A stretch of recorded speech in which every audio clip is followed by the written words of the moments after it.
Sony and Nintendo make major closures, and Capcom announces the new Resident Evil 6 online service. Hi, I'm Scott Jones, and this is your Press Pause Daily.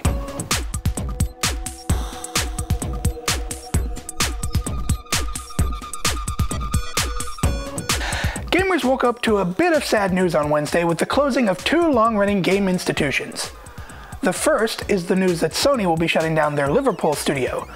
Originally called Psygnosis when it was formed back in 1984, Sony purchased the studio in 1994 and was one of the original first-party studios when Sony launched the original PlayStation. It spent the rest of its life mostly known for making all of the games in the Wipeout series of racing titles.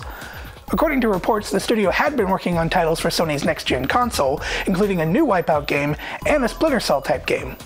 In the statement put out by Sony, they state that, quote, "Everyone connected with Liverpool Studio, past and present, can be very proud of their achievements.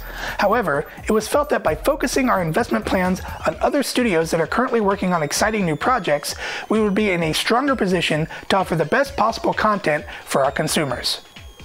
It's always sad news when we hear about a studio closing, especially one that's been around as long as this one has. Here's hoping the employees can find new homes within Sony's other studios.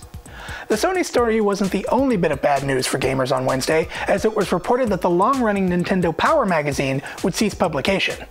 The magazine began life all the way back in 1988 and was actually produced by Nintendo itself until 2007, when they outsourced the publication to Future Publishing.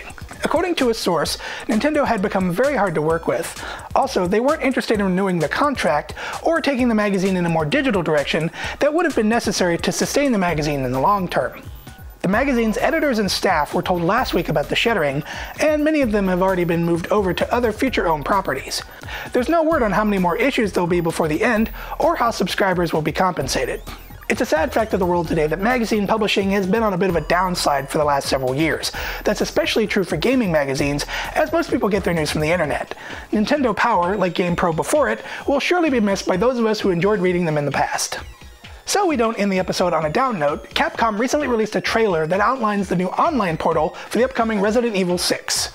The new service, under the slightly underwhelming URL residentevil.net, will track your stats in the game. It'll also connect you to your friends as they play the game as well. It'll give you notifications about your score or if somebody beats it. It will also feature exclusive unlockables based on your gameplay and will assign you points. The points can then be used to purchase items such as new costumes for use during the Mercenaries minigame or virtual figurines. Capcom also plans to hold regular online events, with the winner getting the championship belt, and they will have to defend it. Along with the website, Capcom is also working on a mobile app that will let you connect to your information while you're on the go. Resident Evil 6 will hit stores on PS3 and Xbox 360 on October 2nd, with a PC release coming later. Alright, thanks for tuning into this episode of Press Pause. If you've missed any of our past episodes, go to presspause.mevia.com, check them out there, and we will see you next time.